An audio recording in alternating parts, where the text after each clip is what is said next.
the Old Testament, or the Hebrew Scriptures, two of my favorite chapters are 1st and 2nd Samuel. I've mentioned this to you before because, man, that is just people being people. That's a great story. You've got everything in there. You've got intrigue, you've got betrayal, you've got rape, you've got incest, you've got power hungry, you've got grace, you've got mercy, you've got love and romance. It's all right there. Everything you find in a Danielle Steele novel or in 50 Shades of Grey or whatever that is, you've got in 1st and 2nd Samuel. So the book begins this way. Whenever the day came for Elkanah to sacrifice, he would give portions of meat to his wife Peninnah and all to her sons and daughters. But to Hannah he gave a double portion because he loved her, and the Lord had closed her womb. Because the Lord had closed Hannah's womb, her rival kept provoking her in order to irritate her. This went on year after year after year after year. Whenever Hannah went up to the house of the Lord, her rival provoked her still until she wept and would not eat. Her husband Elkanah would say to her, "Hannah, why are you weeping, sweetheart? Why don't you eat? Why are you downhearted? Don't I mean more to you than 10 sons?" Fellas, sorry, buddies, but we just don't get it sometimes.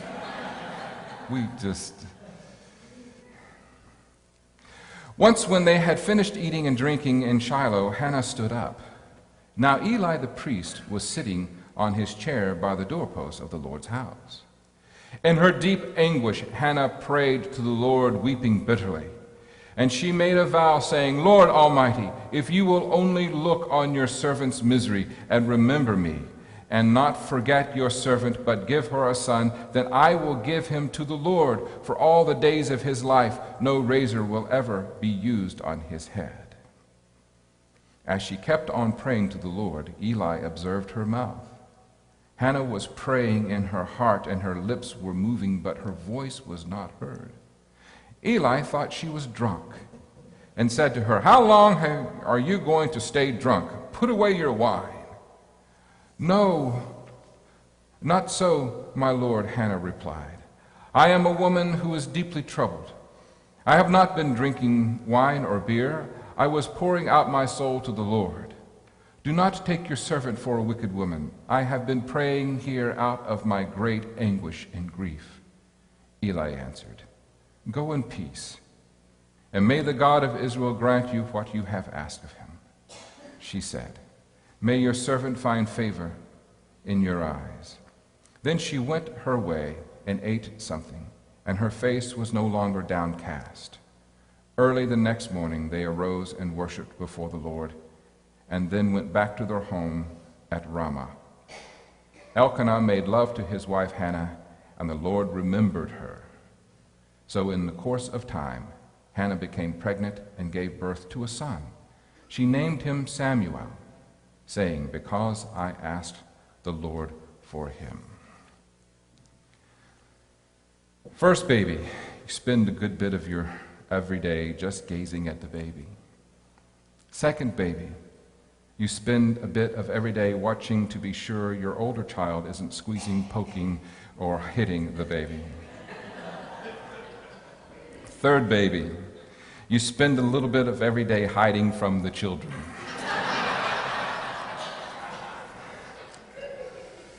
Oh, those children. I can't think of anything that would be more painful than to want to be a mother more than anything else in the world, and you can't have a baby. I have seen so many women over the course of my career who find themselves in that place, and it's just heartbreaking for them because there's something within them that just needs to be a mother. I also find it interesting, too, that usually after years of trying and in vitro fertilization and all these different tests and all these different hormone therapies and so forth, and then even going to adopting because you can't get pregnant, that once you've done all of that, then you get pregnant. But it's just a basic thing, a basic drive for many women. They want to be a mom. But let's put this in the context of the time in history which this was all taking place. When I was in seminary, I was told, and it made sense to me, I was told that the Bible is faith narrative. It is stories about people and their faith. And the main character in this story is Hannah. She is married to Elkanah, who also is married to Peninnah. So it's polygamy. Now, Elkanah loves Hannah, but they cannot have children. Peninnah, whom I guess he loves less, but obviously spends a lot of time with her because she has sons and daughters, she is the one who's carrying on his name.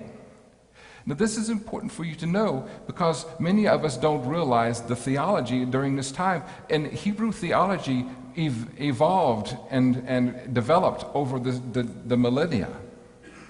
At the time this story was taking place in Hebrew theology, there wasn't a sense of heaven. You go, you die, and then you go to heaven. One's eternity was based upon how many children you have. And because it was a patriarchal society, it was based upon how many sons you have who carry your name. So Elkanah wasn't worried about it. He had sons, he had daughters to carry on his name. But it just hated it that his wife, Hannah, was so sad all the time. So he tried to soothe her. He tried to help her get out of her mood. He thought, well, I'll give you twice as much food as everybody else, and that didn't work. Well, he tried to reason with her. Aren't I worth more than 10 sons? I mean, look, I'm Elkanah. Look, sweetheart, why are you sad? You got me. But there was more to it than just a woman wanting to have a child. You also have to understand what the culture was about as well. You see, if Elkanah died and Hannah had no children, his other wife, Peninnah, would have no obligation toward Hannah whatsoever. She would not have to share her husband's estate. She would have to share nothing. Hannah would be on her own. So you can see that it was more than just the fact of wanting to be a mom, but she was also concerned about her social well-being. And when your whole culture is about producing sons for your husband, and that's your purpose as a woman, for you not to be able to have a child even makes everything else even worse. But what makes it worser than all of that, and I know that's not a word, but it just helps make the point. What makes it worse than all of that is that the wife whom Elkanah doesn't love as much as Hannah is constantly provoking Hannah. Year after year after year. Now just imagine. In our culture, women typically don't like to share their men with other women. But imagine you know your husband loves the other wife more, but you're the one having all the babies. And you're kind of powerless because of the way society is structured, because it's patriarchal. The man has the last say. How are you going to act out in your frustration? How are you going to get revenge? So Peninnah was merciless as she provoked Hannah, always driving Hannah to cry. See? Now, doesn't that sound like a great sitcom? I mean, aren't you already going to look through Netflix and see if you can find this somewhere? There's a setup. So they go to the sacrifice. Now, it was also a huge tailgate party, to kind of give you a perspective. It wasn't so much that you went and you got your animals and you sacrificed them, and then they put the animals on the altar. They didn't burn up the whole animal. They took the entrails, and that's what they burned on the altar. And then they cooked the meat. And after the sacrifices were over, then everybody shared in the feast. And so she was so distraught, Hannah was, that she would not even eat. And so then she goes to the temple and to pray. So her husband doesn't seem to understand. Her husband's other wife provokes her mercilessly. And now you have Eli the priest sitting by the door, and as she's praying, she's not praying out loud, but she's in deep anguish and pain. And so Eli looks and sees her at 9 o'clock in the morning and says, "Woman, how long are you going to stay drunk?" So she's getting it from the priest too. Now, if you read the rest of the story, and I hope that you do, you find out later that Eli and his 2 corrupt sons, who are also priests, have a very bad ending. It's one of those kinds of, yeah, they deserved every bit of that. But we don't have time for that. Now, I know that there are times I, as your pastor, drop the ball. And I just want you to know that when I do, it breaks my heart. I wish I had the capacity to care for everybody in every way that they always need. But sometimes I don't. And I see that as the case with Eli in this story. He first sees her as drunk because of the way she's praying, the way she's behaving. He misses the point. But once he realizes what it is that she's doing, then he offers her a blessing. One of the things that has helped me, especially working with NAMI, is there have been 3 occasions in our church where adolescents were getting deeply involved with drugs and alcohol. I was never mean to them, but I kind of showed them, here's the path you're choosing. Since knowing NAMI, in all 3 of those cases, there was mental illness involved. They were bipolar. And so they were acting out as many people do with bipolar. So all the methodology I was using to try to help them was not working because there was something greater going on there. So that I know the next time that I see an adolescent who is really struggling with drugs and alcohol, I can be maybe more effective than what I've been in the past. But it's a learning curve for all of us. So now she prays. And she doesn't understand why God has abandoned her. Because the text says, God closed her womb. Time for some Bible lessons. If you read it literally, it sounds like for whatever reason God was being mean to her, right? When the tradition is, be fruitful and multiply, I'm going to close your womb so you can't have babies, so you have to go through all this pain and suffering. And many of us, when we find ourselves in the heat of the moment with the anguish and the pain and the suffering, we often wonder what? Why has God deserted me? And don't beat yourself up when you've done it. Because even Jesus on the cross, while he was being crucified, what did he pray? My God, why have you deserted me? You see, it's a normal thing to do, to feel like somehow God has just disappeared when you're in your deep pain, in your anguish. But here's the thing about early Hebrew theology. God did everything. If you had lots of babies, then God made it happen. If you didn't have any babies, then God made it happen. You see? So this is why they would say that. Now, I share that with you because sometimes some of us, whenever things do not work out for us like we want to in life, and God doesn't seem to answer our prayers, then we translate it to, God is punishing me somehow. And I just want you to let that go if it's a thought that's in your mind. I liberated myself from that back in 1992, and I've never looked back.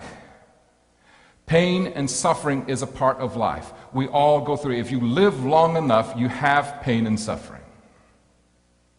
And one of the things that pain and suffering creates in all of us is courage. Mary Tyler Moore was once asked, how is it that you have so much courage and that you can do the things that you can do? She says, my painful experiences. It gives us courage to keep hoping and to keep trying. Now, some of you may find it's not an issue of having a baby, but maybe it's being bullied at school. Maybe it's people that you work with, but you want to quit your job. But in this market, you don't quit anything, and you just keep showing up every day and every day. It may be issues with your spouse, maybe issues with your children, maybe issues with your family, your neighbors. There's a myriad of issues and things going on around us that create pain and suffering for ourselves, and we keep wanting God to deliver us, but it doesn't seem that God cares. And then maybe we think, maybe God is punishing me somehow. But there's a verse in this passage that I want you to really listen to now. After the whole ordeal, the feast, the not eating, the prayers, being provoked, the husband who tried, bless his heart, but missed the mark, it said, what? The Lord heard her prayer. It may not feel like God's listening to you, but it doesn't mean that God's not listening to you. It may feel like the world is coming to an end, but it's not coming to an end. It may feel like you'll never get out of this situation and you're just going to perish right here, but you don't. Somehow you find a way to transcend.